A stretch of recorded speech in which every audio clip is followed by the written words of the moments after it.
What's up, YouTube? I'm Mike. Today I'm gonna try to do something very fucking creative. So I was gonna make a rant. So this is wild. So I just sat down to look at my comments, and at Teereedy says, Mike, having kind of a hard time today. Your videos are helpful. And so I thought, you know what, dude?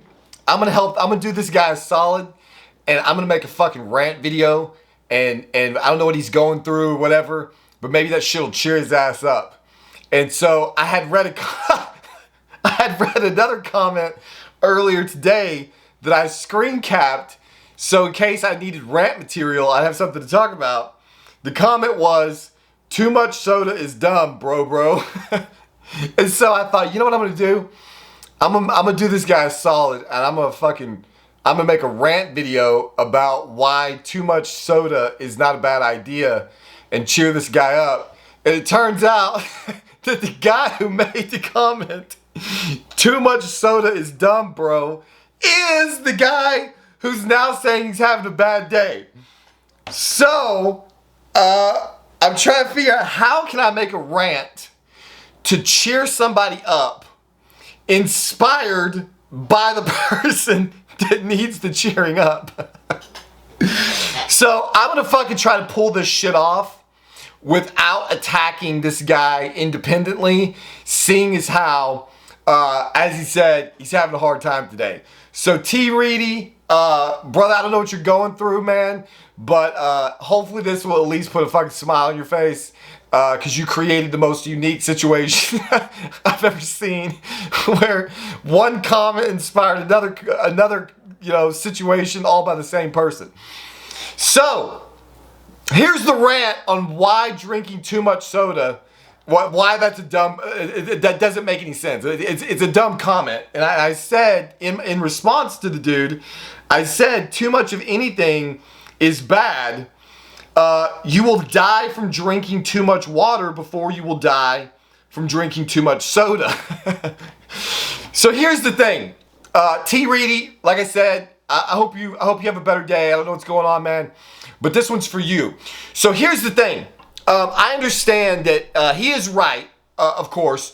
Drinking too much soda is a definitively bad idea, but obviously this is true about anything. And what makes this so fucking confounding to me is that you can actually kill yourself way faster by drinking too much water than you can drinking too much soda. This is a thing that I had intended to talk about in that rant video. I think I was intending to talk about it in the cola hydrates better than water video. You can actually relatively easily kill yourself by doing nothing but drinking water. In fact, there was a famous case in California, I believe it was, where there was a radio station in Cali where they did a contest called Wii for a Wii. It was back when the Nintendo Wii came out, and they did this contest where they had all of these, randomly selected participants. They had to drink shit tons of water and not go to the bathroom. And whoever could hold their Wii the longest would win a Nintendo Wii. And so they put on this contest, and this woman won. This woman, she had like 3 kids, man. It was a fucking tragic situation. I think she had like 3 kids. She didn't have a lot of money, so she was excited to get selected for this particular contest, and she drank the most water and held it for the longest period of time. And then later that day, like I think relatively soon after the contest, she was hospitalized and died. And so the reason that she died was from acute, I think it's called acute, water intoxication is what it is. So you can have what's called water intoxication. So what happens is, if you just start drinking fucking shit tons of water, you start diluting all of the sodium and the electrolytes that are in your body.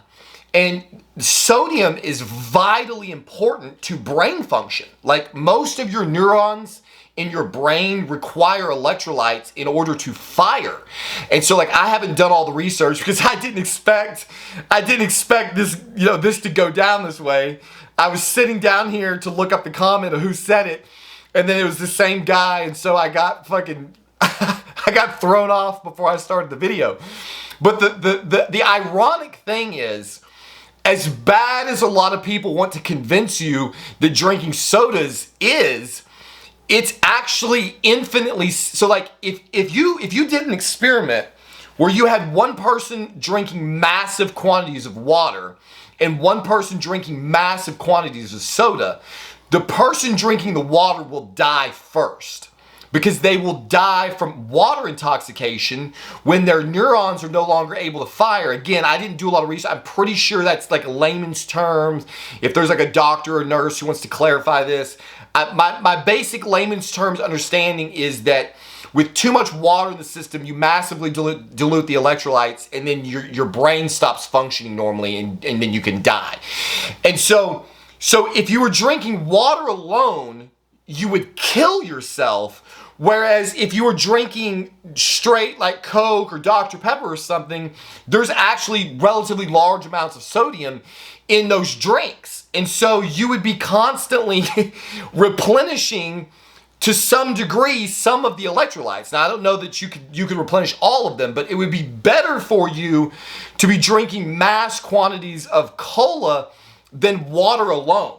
So this really just brings me back to this point about how fucking stupid it is to talk about the toxicity of various different steroids, because all of the steroids that any of us are ever likely to come into contact with are either considered non-toxic, which means that they're only toxic in very large amounts that you likely couldn't possibly ingest if you tried, or they could be potentially toxic over very large periods of time. So if you took, maybe we would find out if you took 500 milligrams of TREN every week for like 30 fucking years, it might not be a good idea. Of course, that's probably true of, test or anything else. I don't think that there's any data to suggest that trenbolone is especially toxic where other drugs are not. That's the point that I continue to try to make. But my point is that all of these drugs are either considered non-toxic because it takes such a large amount of them to do any actual damage to your body, or they're known to be toxic. So, like, for example, Anadrol is liver toxic. Oxandrolone is liver toxic. Anything that is 17-alpha alkylated is toxic. And so you cannot run large quantities of Anadrol for extended periods of time. In fact, if you did you could fucking kill yourself way faster with drugs that are commonly accepted as safe. Like, you could kill yourself with Anadrol way faster than you're going to kill yourself with TREN. Because there is an actual known toxicity. The reality is that, one of the most toxic drugs, in fact, let's look it up right now. One of the most toxic things that you commonly find around the household when you're talking about stuff like guys are always talking about, oh, this is hepatotoxic, this is kidney toxic. One of the most toxic things that you come into contact with on a regular basis is acetaminophen. According to this data here, acetaminophen toxicity is the second most common cause of liver transplantation worldwide, and the most common cause of liver transplantation in the US. It is responsible for 56,000 emergency department visits, 2,600 hospitalizations, and 500 deaths per year. So that's just from acetaminophen. And that's the thing, nobody's running around saying, oh, that acetaminophen's pretty toxic. I know you got a headache, but maybe you should fucking not take that. Toxicity is all about how much of the drug you take, duration of exposure, shit like that. Nobody's gonna die of fucking acetaminophen overdose if you're taking it in some kind of relatively sane manner. But the problem is people with chronic pain or various different things that can occur taking large amounts of acetaminophen over a period of time can very easily fucking go into acute renal failure. And so, or acute liver failure. So, that's the thing that I'm always talking about when it comes to toxicity, is that people throw this word around like it has some inherently ominous meaning to say, oh, anadrol's liver toxic, or there's a TREN, we think TREN is hepatotoxic. The toxicity of these drugs is so minor that you'd have to really be going out of your way to fucking kill yourself with them. If you have any doubt as to the truthfulness of this statement, all you really have to do is look at the bodybuilding community. Just look at the deaths in the bodybuilding community. When have you ever read about a bodybuilder who died because they overdosed on anadrol, or they overdosed on fucking trenbolone?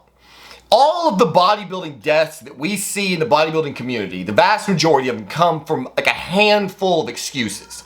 A lot of times it's a congenital situation, like Ziz likely had congenital heart defect or disease. Mountain Dog died. This guy had known heart problems. Both of his mom and his dad both died of heart disease early in their lifetime. I believe Sean Roden, the same thing. A lot of bodybuilders die because in contest prep, because of the extreme stress they put on their bodies. But generally what we're talking about is heart attacks. One of the weird things is, like, I don't know, when's the last time like a fucking bodybuilder died of cancer? It's not very common. Most of the time they die in and around a prep. Very rarely do they die during a bulk, and 99% of the time after that, it's usually a heart condition. So if you want to make the argument, so then, obviously I get hammered in my comments all the time. Well, hey Mike, aren't you worried about left ventricular hypertrophy when you're taking fucking DECA and cabergoline? No, I'm not. I've already answered this question fucking 1,000 times. I'm not worried about it. But maybe I'll have it. Maybe I'll get it. I just don't think it's going to be the cause of my death. That's the other thing that nobody seems to be able to put together, is just because you get left ventricular hypertrophy does not mean you're going to fucking die of this condition. When Boston Lloyd died, they fucking autopsied his body, and he had, like, every organ in his body was substantially overweight. Like, he must have been doing fuck tons of growth hormone or God knows what. This guy had systemic fucking problems going on. So outside of the very unlucky few, like say for example Ziz, I suspect that that Joe probably had a stimulant problem, or it could have been, I know what everybody's gonna say, there's a conspiracy surrounding his death and the reason that he had to get his blood cleaned out. I think there's very high likelihood that played a significant role in his demise. So aside from these one-off situations that really have fuck all to do with steroids, there's just no fucking data to support any of this bullshit about these inherent toxicities in steroids. I cannot tell you the number of people that I know personally that I've met through this channel who have been blasting regularly large quantities of steroids for 20, 30 years. And I have seen these guys' blood work, and they are all perfectly healthy human beings. So this goes, and I'm not talking about bullshit blasts.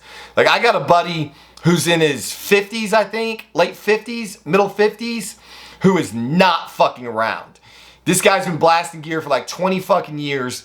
He takes fucking doses of shit that scare me, and I've seen his blood work, and he's totally fucking healthy. So obviously, if these drugs were as toxic as people try to pretend like they are, there would be no bodybuilding community to speak of. So getting back to our buddy in the comments, Teereedy, hopefully you've been able to get something out. Hopefully, at a minimum, this video just gave you something else to listen to, something to think about.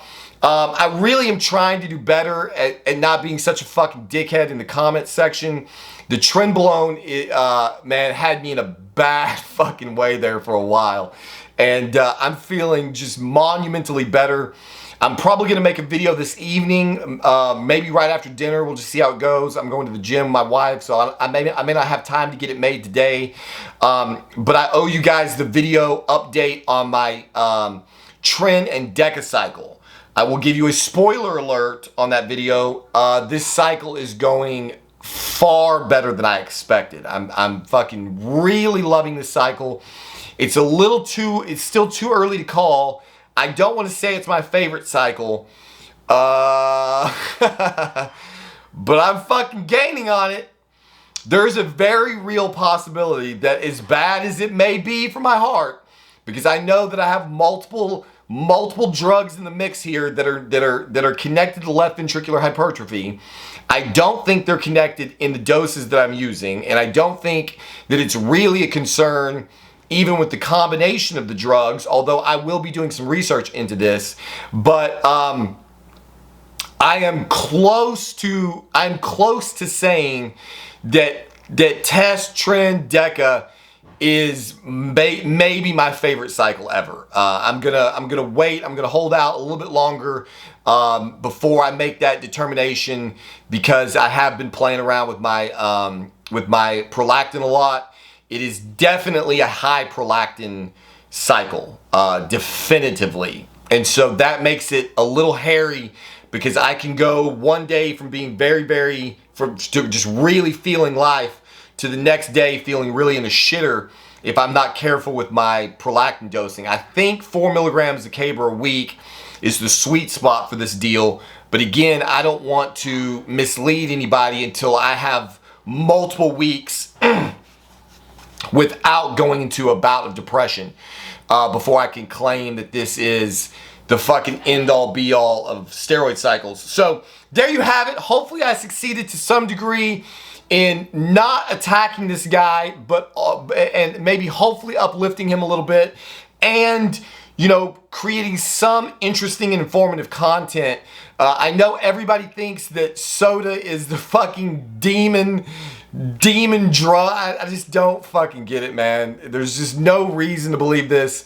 Please watch my video on carbs. And then again, as I'm always saying in these videos, somebody prove me wrong. Don't just get in the comments and say, this is a bad idea. Come on, guys. You got to fucking do better than that, because you're just going to get a video made about you. So, and maybe that's the point. Maybe that's what this dude's trying to get. I don't know. But if you're going to argue one of my points, then you have to actually have an argument.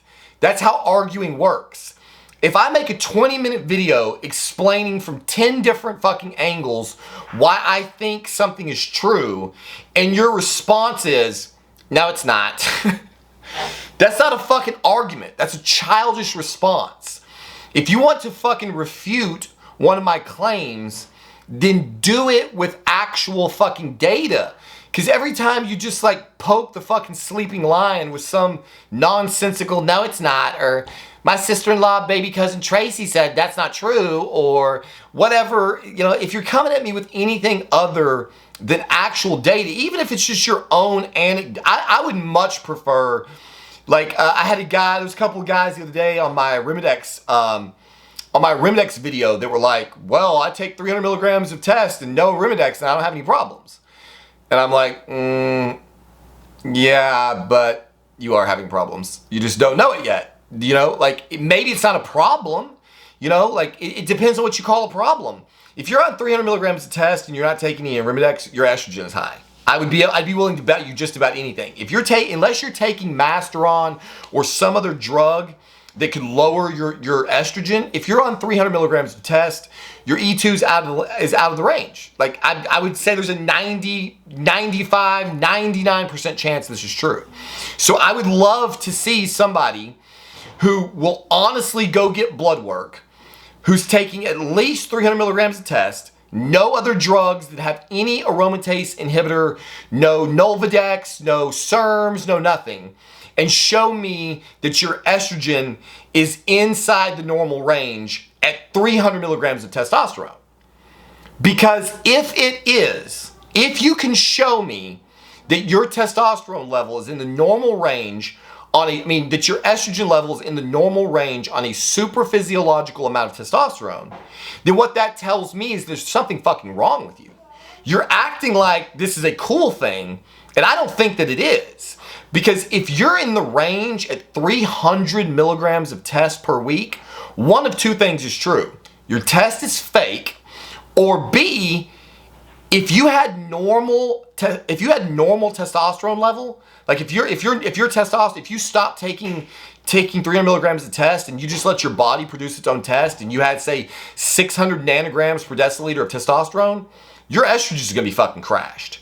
How could you possibly have estrogen that's in the range at 600 nanograms of testosterone in your bloodstream and in the range when if you're taking 300 milligrams of test, you should be well over like 2,000 nanograms per deciliter of test in your system, probably higher than that.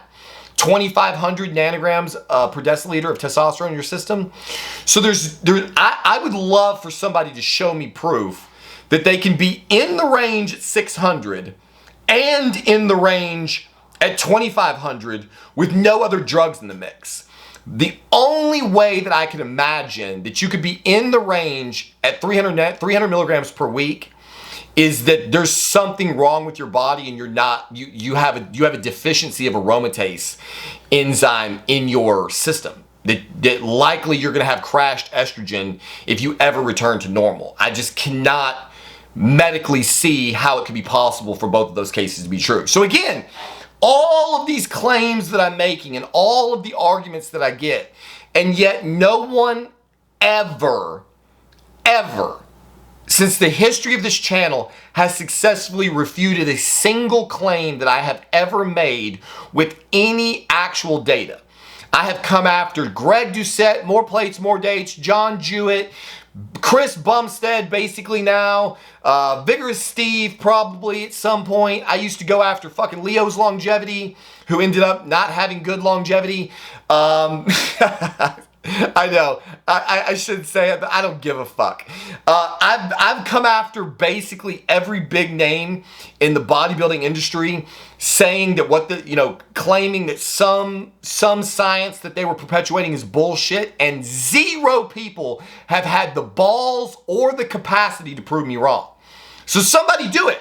I'm waiting for somebody to prove me wrong with actual empirical data. I would love for that to happen, because then finally I would have learned something new. But every time I make a video and nobody can disprove it, all you guys are doing is giving me a fucking God complex. My ego's getting so fucking big, this planet won't hold it anymore. So please, somebody do some research and prove me wrong. Teereedy, brother, have a good day. Have a better day. Protect the cycle. Whatever you're going through, man. I hope it gets better for you. And as always, thank you for watching this video, and we'll see you on the next one.